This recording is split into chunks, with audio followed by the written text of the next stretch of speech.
right? Okay. Can you recall a time that you've been placed in a box? I get placed in a box by my family sometimes because I come from a Nicaraguan and Palestinian background, or immigrant background.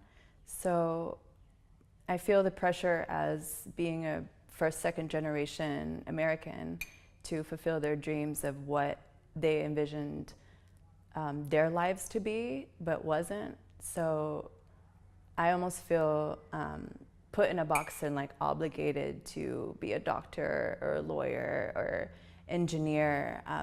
But I became an artist, and with my family, they don't honestly like really understand that sometimes. Like they think that being an American, being successful is having a diploma, having something on paper to say that you're someone. And I mean, I dropped out of art school to start my own business, and I feel like I'm being true to myself, but sometimes being around my family and telling them about what my endeavors are, they don't always understand. So they can put me in a box of not fulfilling what I'm supposed to fulfill in their eyes. I feel like I started to understand that there were boxes in this world when I entered the corporate world of work and out of college. You know, I didn't have any idea of what those boxes were, and as I moved throughout my career, I had to navigate those boxes that I was placed into, especially being a woman of color in the workplace. It was challenging because I didn't have guidance from people that looked like me, and just having to navigate a space that should be safe and comfortable was just very confusing at a time that I was becoming a woman and trying to understand what I wanted in life. So, you know, kind of the corporate world really opened my eyes to the different boxes that we're placed in as women. And I actually grew up going to a private school. It was all Christian, and I was the only black girl like in my whole entire class. And I remember that was kind of like the first time I ever really knew like I was a different race. And at first I used to feel so ashamed. I used to ask my dad, like, what is going on? Like, I remember being a cheerleader, and the cheer captain was like, don't stand next to the door because you're gonna blend in with the brown door. And my dad was so upset, and I didn't get it. And that for me was like, okay, things are different. And that was probably the first time that I really ever felt like, wow, I'm really different.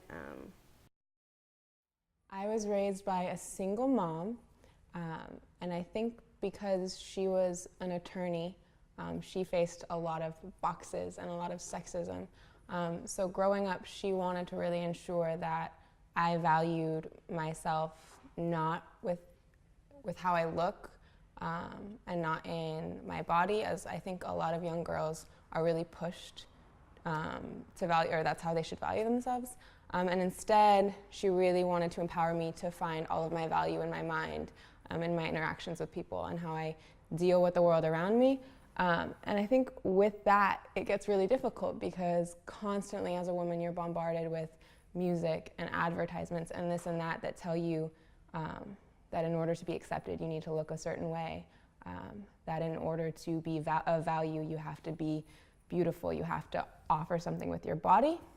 And so that was definitely a box. And then growing up and becoming a woman, I think that reclaiming my own natural beauty and reclaiming this ability to be sexy but also be respectful to myself, so is also, I think, another box, that sexiness and beauty is important, and you can be empowered in that, but also be very, very empowered in your mind and in your soul.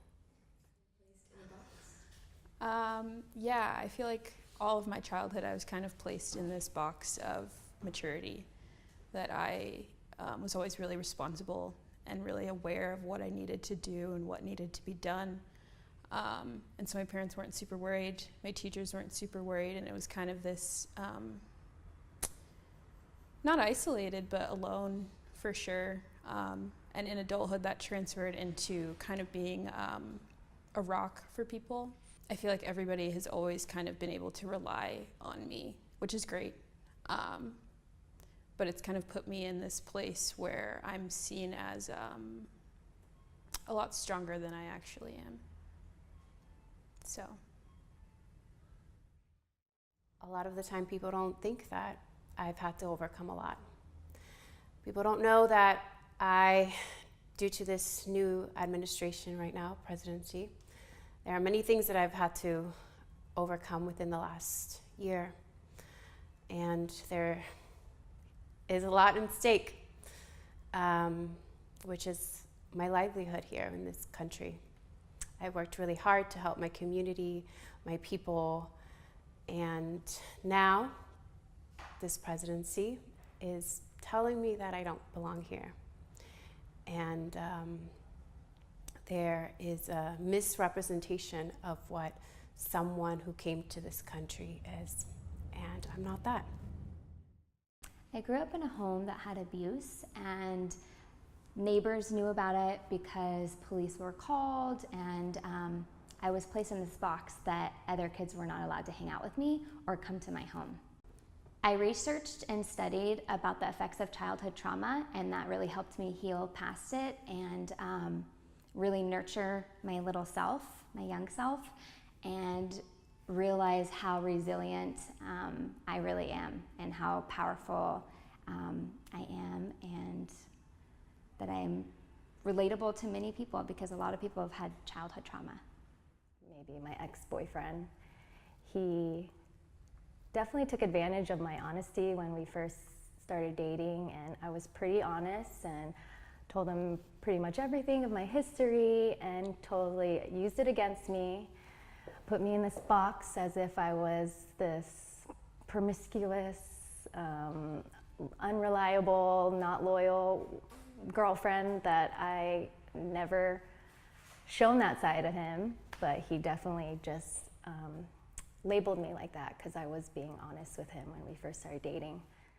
Yeah, growing up biracial was a little difficult because there were boxes that everybody wanted to put me in, whether it was one specific kind of crowd or the other crowd. I was always kind of like this weird in between where nobody knew where to put me.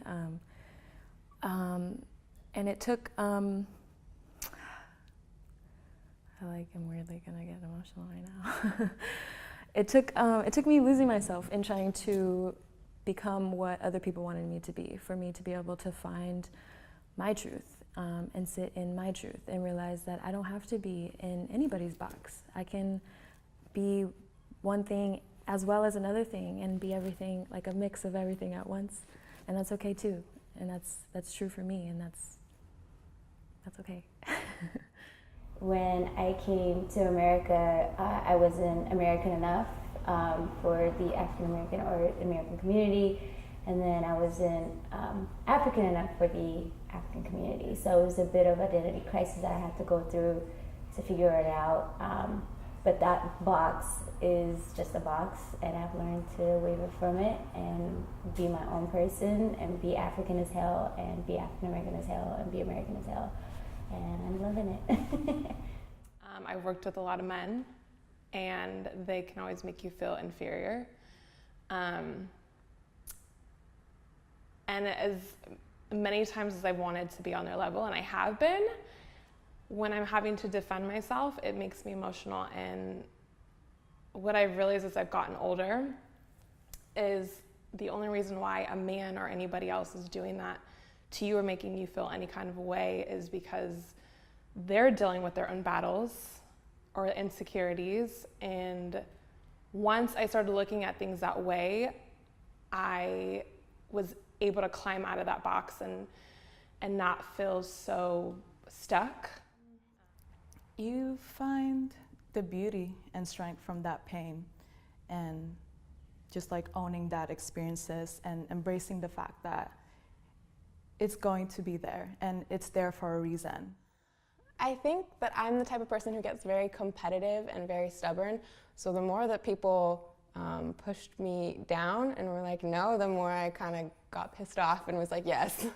Honestly, I just have to believe in myself and know that like my purpose might be different from what their expectations are of me, but that's okay. Who's your biggest inspiration? Honestly, it's myself. I would like to say that it's some famous person or it's my mom or it's somebody close to me, but I don't feel like I've ever had anybody to rely on. And for a long time that was really hard. And then recently just kind of realizing that I'm doing fine, I'm doing great. And all of the lessons that I've learned from myself. For the longest time, I felt like I had to rely on myself, so I think that's why I just use myself as my own inspiration. But because I have such a beautiful community of people, I now can lean on them and I can use them as my inspiration too, and it's okay. I don't have any control over my legal status in this country, but what I do have power and control over is my state of mind, my state of being, the way that I take care of myself. And I also have a great support system and community here who uplifts me and has taught me how to be comfortable with the uncomfortable. And there is something so powerful about that.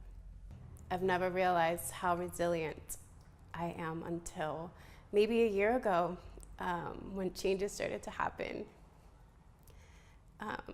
News things were being put out there about people from my country, and not just my country, but thousands of countries, and not just about immigrant rights, but also about LGBTQ, Black Lives Matter, Muslims' rights. And I've realized that we all have to fight and come as a community. My strength came from seeing other women owning their truth. I think being so powerful and so honest with themselves and the value that they aligned with was so clear, and I think that is the most beautiful thing that you can do, is just when you align yourself to your values, and then you just say, hey, I am all these things, and I own this confidence, and I own this womanhood that I'm in, and the skin that I'm in, and you just, that's how you break the box. Being translucent and being the iridescent creature that you really are. I feel that we are multifaceted and we have many colors and shades and experiences, and life is gonna be that as well. So we just kind of paint the town with it. What does living in color mean to you? Being authentic and unapologetically yourself. Living in color means living in my truth. I think living in color means to just live freely, being yourself, and never being sorry for that. Living in color means living within yourself to the fullest. Living in color means happy to me, and I think it's because when you're in dark places, you don't see color, you know? Embracing all of who I am and exploring everything that this planet and the spirits on it have to offer. It means just living your best life. Living in color to me means making sure that I reap the benefits of my life. What does living in color mean to you? Living in your beauty, in your strength, in your truth, in everything that you are, in all forms of shapes. The world is full of injustice. There is no doubt injustice pervades our society. It affects all of us. Whether it's as intangible as a mindset or as physical as the place we choose to live, we are often molded by society's expectations. As women, we have experienced this systematically, but we see this problem everywhere else. We see it wherever people are trying to diversify a space or redefine a social standard. People are told where they should belong, how they should act, and where their place is. This is a small step to knock down those barriers, and we believe change is very much possible. And although it will be difficult, it doesn't have to be boring. Change can be colorful, loud, and full of love. It's an opportunity for all of us to reflect on our lives, the people and systems and structures that have held us up or tried to push us down. It's a celebration of diversity. It's a redefinition of beauty. It's the empowerment of femininity for everyone. So, where is your place?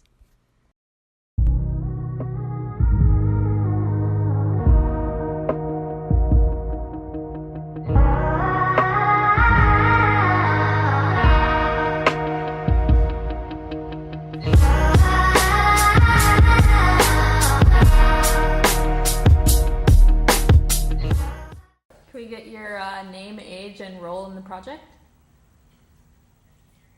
Can you recall a time that you've been placed in a box?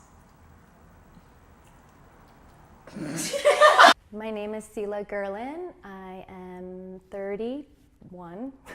Wait, let me say that again. Oh God, I'm 31. Okay. Either way, it does. Yes, I did forget my password. Apple iTunes, I always forget my password. Are you recording this? Yeah, I'm ready. I need a donut. I originally was born in. Find what your truth means to you. And don't waver, don't... What does living in color mean to you? Living in color means to me... Again. Fuck. Find what that means to be you and to live in alignment with who you want to be. And it matters none. None. What doesn't matter? Lie Zero. always. There's none. It's all good. I'll just edit that out. Hey, good day. Hi, good day. This is Hara Jan, and today we're going to teach you how to record a video. I'm the videographer and social media person. Can you recall a time that you've been placed in a box? Yes. Yeah. Okay, let's do it all over again, and then... So what are all the cool kids up to? I feel like I'm really just like fake clapping. so pretty. So happy. You should get a video of this, actually. This is all a video. Like, oh, it's all a video? Yes. It's all a video.